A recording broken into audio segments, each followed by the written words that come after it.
요한복음 2장 18절 먼저 같이 읽겠습니다. 요한복음 2장 18절. 자, 우리 같이 한 목소리로 봉독합니다. 자, 시작. 이에 유대인들이 대답하여 예수께 말하기를 내가 이런 일을 행하니 무슨 표적을 우리에게 보이겠느냐.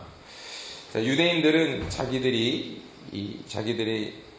그 성전에서 장사하던 것들을 예수님께서 다 뒤집어 엎게 되자 지금 이 유대인들은 유대의 지도층들을 말하는 거죠. 사내들인 공회의 의원들과 그리고 대제사장들이죠. 유대교회 지도층들인데 니네들이 너가 뭔데 감히 우리가 하고 있는 이것들을 뒤집어 엎느냐, 왜 방해하느냐 하면서 예수님께 따지듯 지금 묻고 있는 것입니다. 그러면서 뭐라고 얘기하냐 하면 표적을, 이런 일을 네가 행하고 있는데 무슨 표적을 우리에게 보이겠느냐. 그러니까 이게 무슨 얘기냐 하면 너가 메시아로 되냐? 네가 메시아로도 돼? 네가 메시아라면 우리에게 한번 그 증거를 보여줘봐. 표적을 한번 보여줘봐. 이렇게 지금 예수님께 말하고 있는 것입니다. 이에 이제 이들이 이렇게 말하는 것에 대해서 예수님께서 어떻게 반응을 하시냐면 19절 말씀을 보시게 되면 이렇게 말씀하죠. 예수께서 대답하여 이르시되 너희가 이 성전을 헐라 내가 사흘 동안에 일으키리라. 예수님께서 이렇게 말씀하셨습니다. 이 예수님의 말씀을 듣게 될 때에 이 유대인들은 어떻게 반응했죠? 비웃었습니다. 예수님께서 하신 말씀을 비웃었습니다. 어떻게 비웃었냐 하면 20절에 이렇게 얘기하죠. 유대인들이 이르되 이 성전은 46년 동안의 지역권을 내가 3일 동안에 일으키겠느냐 하더라. 그렇죠? 지금 예수님께서 말씀하신 이 성전을 허물고 사흘 만에 짓겠다라는 말씀을 지금 비꼬듯 46년 동안 성전을 지었는데 네가 어떻게 3일 만에 이것을 다시 세울 수 있다고 말하고 있느냐, 일으키겠다고 말하고 있느냐라고 예수님을 지금 조롱하고 비웃고 있는 것입니다. 계속 지금 우리가 수요 예배 때도 그랬고 또 지난 주일에도 그랬고 예수님의 말씀을 비웃는 사람들에 대해서 우리가 말씀을 나누고 있지 않습니까? 수요일에 길가의 밭에 씨를 뿌린 자들이 어떤 사람이라고 말씀을 드렸어요? 하나님의 말씀을 농담처럼 여기는 자들, 하나님의 말씀을 비웃는 자들이라고 말씀을 드렸습니다. 그래서 지난 주일에도 여러 하나님의 말씀을 비웃었던 사람들에 대해서 언급을 드렸었는데요. 애굽의 바로가 그랬고, 노아 시대 때의 모든 사람들이 그랬고요. 또 롯의 사회들이 그랬고요. 또 출애굽한 이스라엘 백성들이 그랬고요.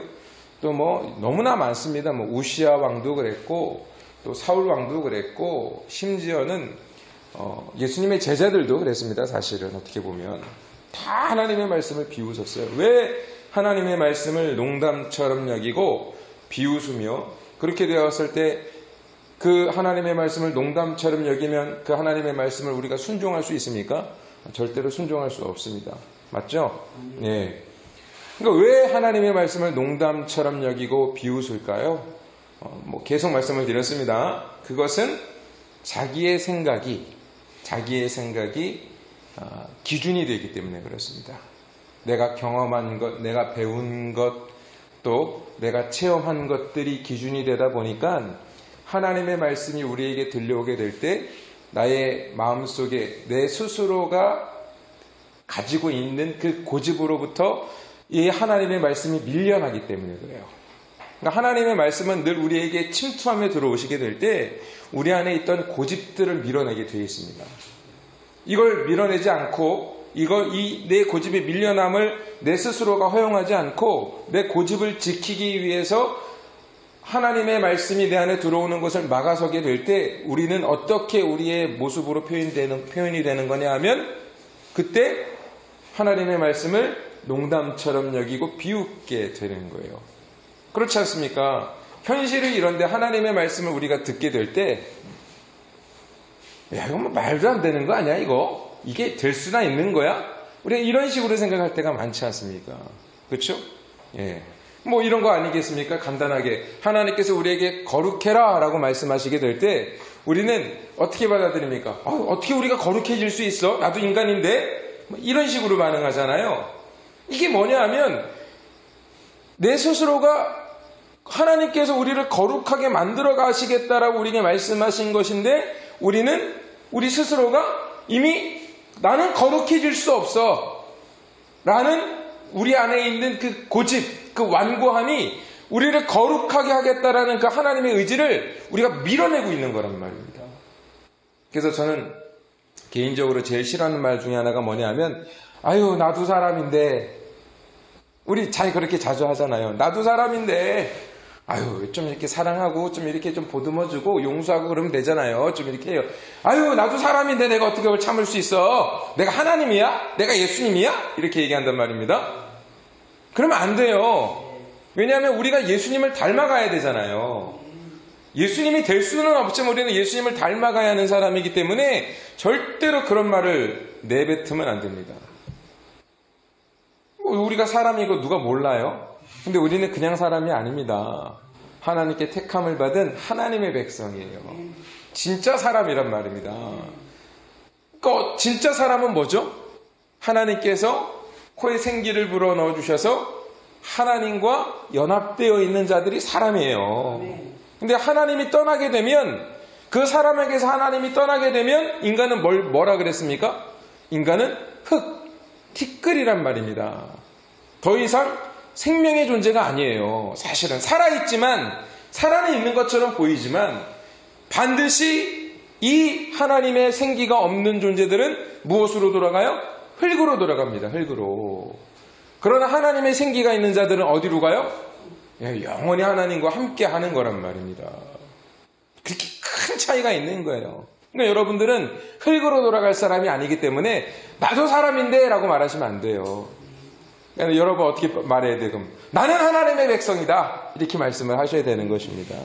늘 그렇게 고백하시는 여러분들이 되시기를 바랍니다. 아멘. 이렇게 성경에 나오는 수많은 인물들이 하나님의 말씀을 농담처럼 여기고 비웃어 하나님의 말씀에 순종하지 못해서 그래서 결국 우리는 순종할 수 없는 그런 상황에 도달할 수밖에 없는 존재이지만 그러나 회개하고 그 순종의 자리를 계속 어떻게 가야 돼요? 가야 되는 거죠. 그러나 회개하지 않고 그 순종의 자리에 들어가지 않았던 자들은 다 성경에서 어떻게 됐습니까? 다 하나님 앞에 심판을 받게 되었던 것이죠. 자, 그래서 하나님의 말씀을 진리로 붙잡지 못하는 자들, 그 자들은 씨 뿌리는 자에 비해서 길가라 그랬죠, 길가. 네? 그 길가, 왜 길가라 그랬어요? 악한 자가 빼앗아가기 때문에 좋은 것을 빼앗아간다 그랬죠. 세상과 결탁되어 있는 이 몸이 하나님의 나라의 진리가 선포될 때마다 그 진리를 어떻게 한다 그랬어요? 빼앗아가는 거예요. 그래서 나를 어떻게 된다 그랬어요? 나를 그 빼앗아가는 그 나쁜 놈이 누구라 그랬어요? 내 자신이라 그랬잖아요. 그래서 그 내 자신은 어떻게 된다고요? 죽여야 되는 거예요. 내 자신을 부인해야 된다는 거란 말입니다. 그러니까 여기에 등장하는 유대인들도 지금 예수님의 말씀을 알아듣지 못하는 거예요. 이미 자기 안에 있는 그 완고함, 이 사람들의 초점은 어디에 있냐면 하나님의 나라가 아니에요. 지금 예수님이 뒤엎은 그 장사, 그죠? 환전하고 양을 팔았던 그 장사를 뒤집어 엎은, 자기의 유익을 뒤집어 엎은 거기에 초점이 맞춰져 있으니까 지금 예수님께서 말씀하시는 그 하나님의 나라의 말씀이 전혀 이해되지도 않고 알아듣지도 못하는 것입니다. 예수님께서 이제 성전을 3일 만에 짓겠다고 했을 때 아까 이제 말씀드렸던 대로 이 유대인들이 뭐라고 얘기했냐면 46년 동안의 지역권을 내가 3일 동안에 일으키겠느냐 이렇게 비웃고 조롱하고 헛소리들을 하고 있는데 그때 이제 예수님께서 21절에 뭐라고 말씀하십니까? 우리 같이 한번 읽어보겠습니다. 자, 21절, 22절 같이 읽어보겠습니다. 자, 시작. 21절, 22절. 자, 시작. 그러나 예수는 성전된 자기 육체를 가리켜 말씀하신 것이라. 죽은 자 가운데서 살아나신 후에야 제자들이 이 말씀하신 것을 기억하고 성경과 예수께서 하신 말씀을 믿었더라. 아멘. 보세요. 자, 예수는 성전된 자기 육체를 가리켜 말씀하신 것이라고 성경은 말씀하고 있죠. 그러니까 성전은 예수님의 무엇이라고요? 육체를 가리킨 것인데 지금 이 유대인들은 엉뚱한 이야기를 하고 있는 것입니다. 예수님은 하나님이시며 예수님 자신이 성전이세요. 그 성전이신 예수님께서 성전을 헐겠다고 하신 것은 자신의 육체를 가리킨 것이라고 21절이 설명하고 있는 것입니다. 그러면 예수님이 성전을 헐고 3일 만에 다시 일으키시겠다고 하실 때 일으키겠다라는 말의 원어가 뭐냐 하면 에게이로라는 단어입니다. 에게이로. 이 에게이로라는 단어의 의미는 뭐냐 하면 일어서다라는 의미이긴 하지만 어떻게 일으키는 것이냐 하면 죽은 자를 일으키다라는 의미입니다. 무슨 말씀인지 아시겠죠?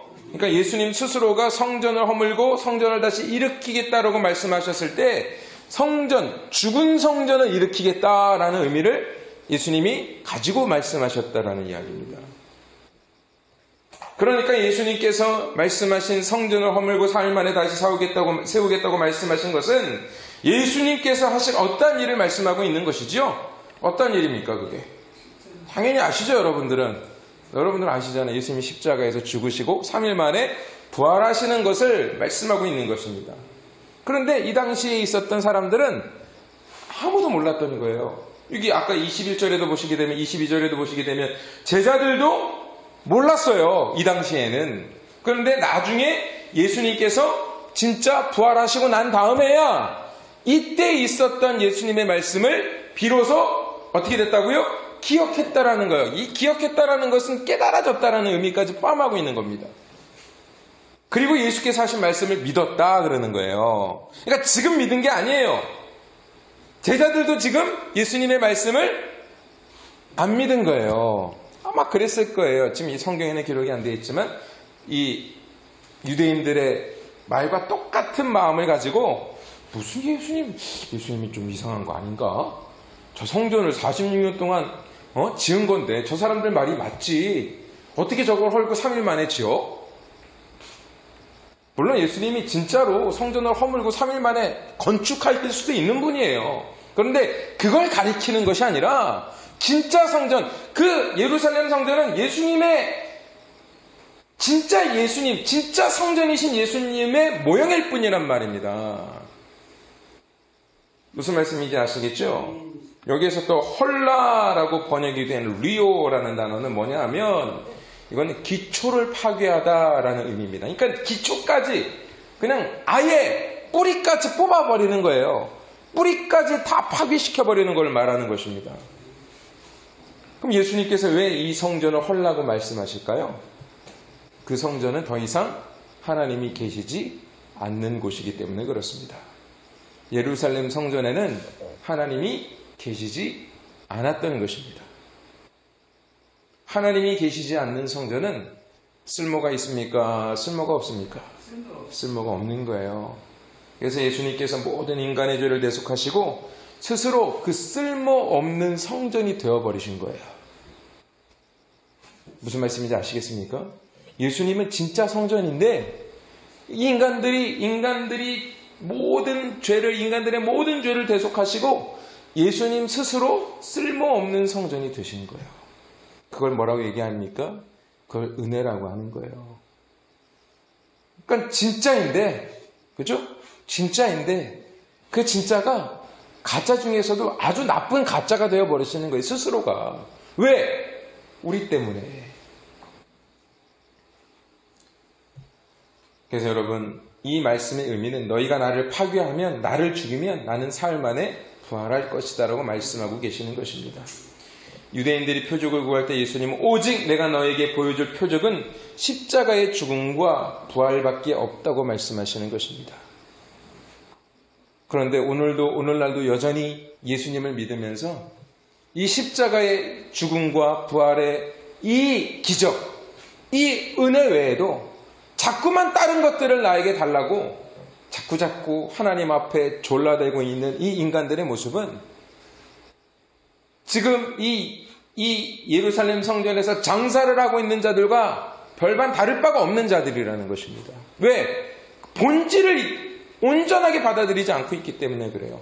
주님 한 분만으로 만족한다라는 고백은 무슨 의미냐 하면 주님께서 나를 위해서 십자가에서 죽으시고 당신의 몸을 허루셔서 그리고 사흘 만에 당신의 몸을 이렇게 세우셔서 우리에게 그 부활의 은혜를 허락하여 주신 것, 나는 그 은혜에만 감사합니다 라고 고백하는 거예요. 주님께서 나에게 또 다른 어떠한 것을 주실 것에 대한 어떠한 이 세상에서 나에게 배를 채워주고 나를 높은 곳에 올려다 줄 그 예수님의 능력을 바라보며 주님, 나 주님 한 분만으로 만족해요 이렇게 하면 안 된다는 거예요. 여러분들을 높은 곳으로 올려주는 존재는 누구라 그랬습니까? 그럼 마귀예요, 마귀. 보세요. 잘 보세요. 지금 예수님께서 이 땅에 자신의 능력을 과시하러 오셨어요? 아니에요. 예수님은 능력을 과시하러 오시지 않았어요. 예수님이 능력을 과시하러 오셨다면 기적을 일으킬 때마다 수많은 군중들이 예수님을 따라올 때 그 군중들 앞에서 자기의 힘을 과시하며 더 많은 능력을 보여주셨을 것입니다. 근데 예수님은 반대로 당신의 그 능력, 이 세상의 기적을 행하셨을 때 따라오는 그 군중들은 늘 피하셨단 말이에요. 예수님은 자신의 능력을 나타내 모든 백성들을 굴복시키려고 오신 분이 아닙니다. 예수님께서는 오직 죄 때문에 더 이상 하나님의 나라를 소망할 수 없는 이 죄인들에게 하늘의 문을 여시고 하나님의 나라에 모든 인간이 들어갈 수 있게 하시기 위해 이 땅에 오신 것입니다. 그런데 예수님께서 이 말씀을 하셨을 때 예수님을 이 유대인들이 조롱했다는 거예요. 여러분들은 어떻습니까? 지금 하나님을 믿고 예수 그리스도의 십자가의 은혜를 믿고 있지만 불현듯 우리가 주님의 십자가를 조롱하고 있지는 않습니까? 십자가를 조롱하지 않는 삶은 뭐냐 하면 우리가 그 십자가의 길을 같이 걸어가는 거예요. 그 십자가의 길을 향해 가는 거예요. 내가 예수님의 십자가는 바라보지만 내가 가고자 하는 내가 짊어져야 할 십자가는 내가 부인하고 내 십자가를 거절하고 자기 자신을 부인하는 것도 거절하고 그냥 내 고집을 가지고 살아가고 있다면 우리는 여전히 어떤 삶을 살아가고 있는 거냐 하면 예수 그리스도의 십자가를 조롱하고 비웃고 있는 삶을 사는 것입니다.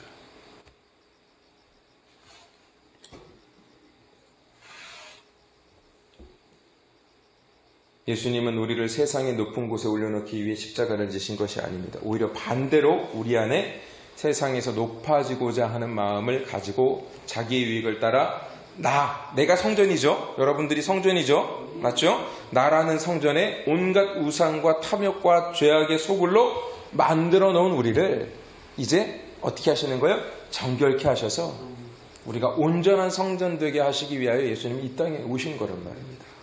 그래서 우리의 그 더러움들을 다 누가 짊어지고 하신 거예요? 예수님이 짊어지고 가신 것입니다. 그러므로 늘 그러한 주님의 은혜에 만족하시고 감사하시고 그 주님의 기뻐하시는 여러분들이 되시기를 바랍니다. 우리는 이 세상에 올 때 애초부터 사랑받기 위해 온 자가 아니라 주님을 죽이기 위하여 온 자들이에요. 근데 주님을 죽일 수밖에 없어요. 우리는. 무슨 말씀인지 이해가 되세요? 죄인이기 때문에 주님을 죽일 수밖에 없습니다. 근데 중요한 건 뭔지 아세요? 주님을 죽여놓고도 여기에서 이제 갈라지는 거예요. 주님을 죽여놓고도 자기가 주님을 죽인 존재라는 것을 인지하지 못하고 살아가는 자들은 어떤 자들이라는 거예요? 버림받은 자들. 그런데 주님을 죽였지만, 죄를 졌지만, 주님, 내가 주님을 죽인 존재네요. 내가 주님을 십자가에 못 박았네요. 주님께서 내 죄를 다 짊어지고 그것도 주님이 나의 죄를 짊어지셨는데 그 주님을 내가 죽여버렸네요. 이걸 깨닫게 된 자가 어떠한 자들입니까? 하나님의 은혜를 입은 자들이라는 거죠. 그러니까 늘 십자가가 그런 사람들에게는 십자가가 뭡니까? 자기의 삶의 기준이 되는 것이고 그 예수님이 걸어가신 그 십자가를 우리도 따라가게 되는 거예요. 예수님이 자기의 성전을 헐었던 것처럼 우리도 이 땅에서 계속 무슨 모습으로 살아가야 돼요? 나라는 존재, 나라는 성전을 계속 우리 성전에 계속 뭐가 들어와요? 탐욕과 죄악이 들어올 때마다 그 성전을 어떻게 돼요? 허물어야 되는 거예요. 마지막 이 말씀만 같이 나누고 말씀 마치겠습니다. 로마서 6장 5절에서 7절인데 제가 읽어드릴게요. 만일 우리가 그의 죽으심과 같은 모양으로 연합한 자가 되었으면 주님께서 죽으신 같은 모양으로 연합한 자가 되었으면 그러니까 주님처럼 우리도 뭐 해야 된다는 거예요? 죽어야 된다는 이야기죠. 또한 그의 부활과 같은 모양으로 연합한 자도 되리라. 주님과 주님의 죽음과 같은 모양으로 주님이 당신의 몸을 허셨던 것처럼 우리 또한 우리의 몸을 헐고 나가면 우리 또한 주님이 부활하신 같은 모양으로 우리도 연합한 자가 된다는 거예요. 우리도 부활된다는 것입니다. 6절에 우리가 알거니와 우리의 옛사람이 예수와 함께 십자가에 못 박힌 것은 이 옛사람이 누구예요? 이 옛사람이 누구예요? 나. 우리에게 주시는 하나님의 말씀을 빼앗아가는 그 악한 놈, 나쁜 놈. 그 나쁜 놈이 누구와 함께 십자가에 못 박혀요? 예수님과 함께 못 박힌 거란 말입니다. 주의 몸이 죽어 다시는 우리가 주에게 종노릇하지 아니하려 함이니 이는 죽은 자가 죄에서 벗어나 의롭다 하심을 얻었음이라. 아멘. 여러분들은 예수님의 십자가에 함께 못 박혔기 때문에 그래서 여러분들은 어떠한 존재라는 거예요? 의롭다 하심을 얻은 존재라는 거예요. 죄에서 벗어나. 그 죄에서 벗어나 의롭다 하심을 받은 존재가 바로 여러분들인 것을 믿으시기 바랍니다. 네? 그러니까 늘 우리는 내가 의롭다 여김을 받는 자인 것을 내가 믿지만 늘 어떤 모습이 동반되어져야 되는 거예요? 주님의 죽음과 같은 모양으로 늘 같이 나를 죽이는 거예요. 자기 자신을 부인하는 거예요. 나를 헐어버리는 거예요. 끌어오르는 감정들, 끌어오르는 분노들, 그런 나의 모든 것들을 어떻게 해야 돼요? 이제는 내려놔야 되는 거예요. 요즘 세상이 너무나 악해요. 어제도 보니까 제주도에서 주차 문제로 싸우다가 61세 되시는 할아버지가 전기톱을 들고 나와서 42세 되는 그 사람의 다리를 이렇게 끊어놔가지고 그 옆에 애들도 있는데 그 피해자 아들도 있는데 애들도 있는데 10살짜리 애들이 그 장면을 보고 기절을 했대요. 애들이 있는데 분노 조절이 안 되는 거예요. 분노 조절이. 세상이 좀 이래요. 좀 자기에게 조금만 뭔가가 좀 뒤틀리면 그냥 우리는 뭐부터 올라와요? 혈기부터 올라오죠. 이걸 죽여야 됩니다. 이게 자기 부인은 여기에서부터 시작이 돼요. 내 감정이 조절되어져야 됩니다. 그래서 여러분, 우리 성도님 여러분들은 늘 온유하고 늘 겸손하고 늘 낮은 자의 자리에서 이 세상 사람들을 섬길 수 있는, 그러나 그 섬김이 결국은 뭐냐 하면 승리하는 거예요, 여러분. 그런 여러분들이 되시기를 주님의 이름으로 축원드리겠습니다. 기도하겠습니다. 하나님 감사합니다. 오늘도